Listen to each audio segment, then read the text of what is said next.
De facto, foi com o crescimento extraordinário da produção têxtil, desde o início do século XVIII, que tudo começou. Na sua base está a exploração de centenas de milhares de escravos negros nos campos de algodão do continente americano, que fornecem a matéria-prima a um custo reduzido. Antes de qualquer progresso técnico, este crescimento do mercado têxtil causa um tumulto na cadeia de fabrico.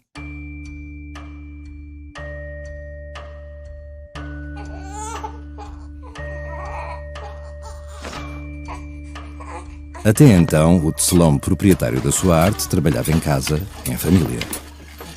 É uma forma de subcontratação. Ele compra o algodão ou a linha em bruto a um mercador da cidade, tece e volta a vender ao mercador o produto final.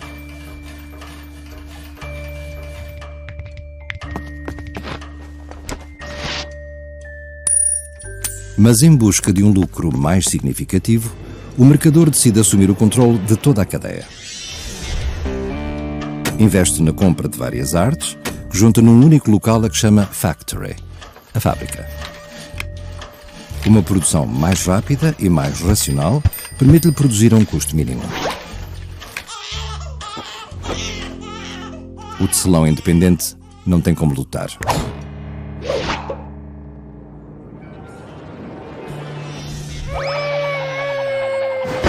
Para sobreviver, tem de ir trabalhar para a fábrica do mercador, ao qual vende a sua força de trabalho em troca de um salário. É o chamado Factory System, sistema fabril, numa tradução livre. A fábrica torna-se uma máquina de fabrico de classe operária, cuja matéria-prima são as centenas de milhares de artesãos e pequenos camponeses que, para sobreviver, se veem forçados a trabalhar em centenas de tecelagens que crescem como cogumelos na Inglaterra da segunda metade do século XVIII. Aquilo que chamamos Revolução Industrial começa por uma revolução económica.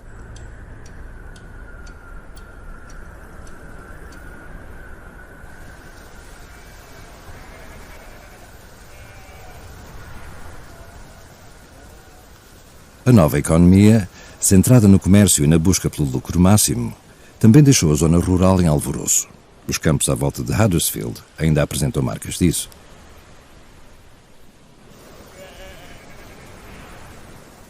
Alan Brooke, antigo mineiro que se tornou historiador.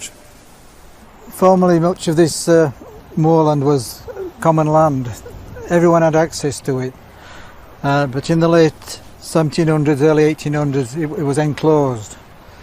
And the rich manufacturers and mill owners and landowners and farmers, they enclosed it for themselves. And they marked it off by miles and miles of dry stone walling. And before that, people had depended on the common land to support themselves, were no longer economically feasible, so they were actually compelled to go into the towns and to work in the growing textile industries.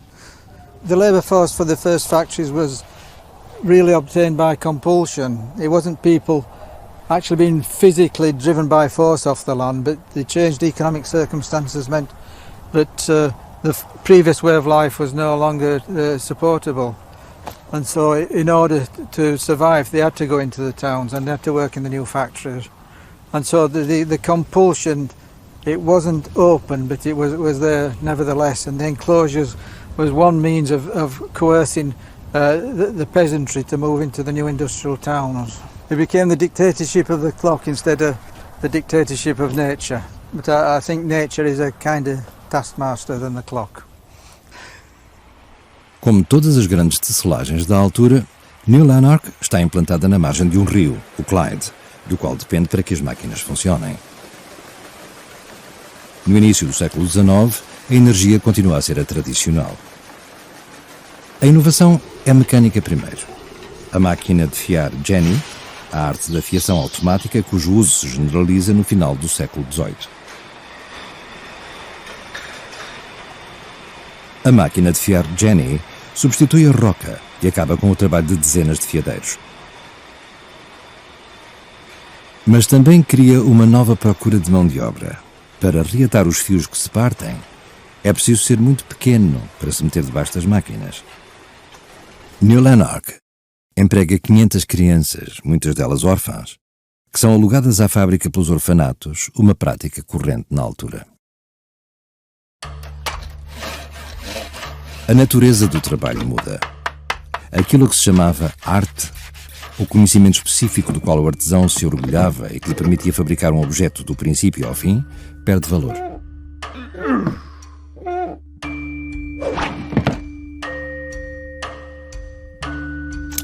Nas novas fábricas mecanizadas, o trabalho é dividido entre vários operários. Cada um ocupa-se de um fragmento da tarefa que a mecanização simplificou, que tornou a sua execução mais simples, fazendo com que fique ao alcance das mulheres e das crianças, os operários especializados da altura.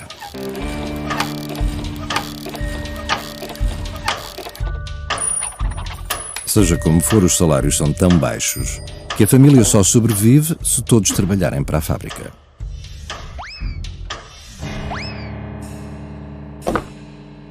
As crianças trabalham a partir dos 5 anos. A receber muito menos, fazem tarefas embutidas nas dos adultos e também elas devem trabalhar até 16 horas por dia.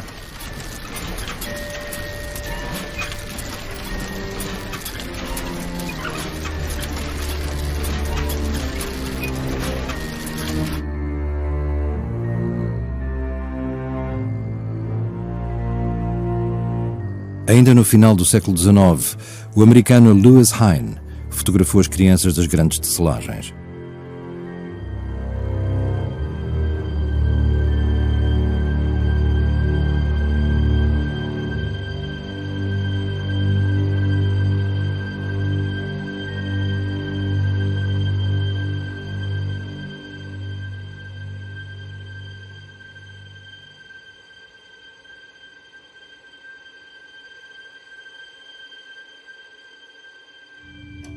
Huddersfield, em 1847. 30 anos após a insurreição, a Revolução Industrial mostra o seu rosto novo, com o fumo das chaminés das fábricas e o comboio que passa ao longe. A energia a vapor substitui a antiga energia hidráulica e fixa a imagem do mundo industrial para o século que se segue.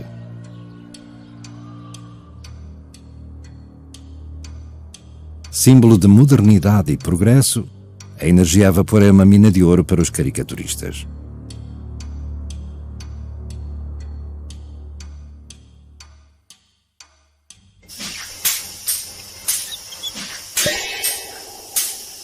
Para os operários, as coisas não são risonhas.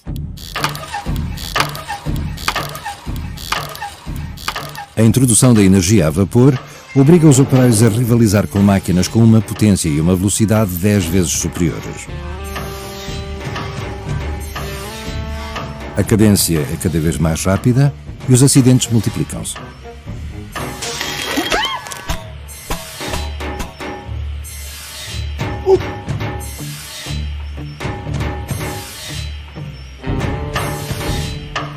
É o preço a pagar pelo progresso técnico, dizia-se antes e diz-se agora.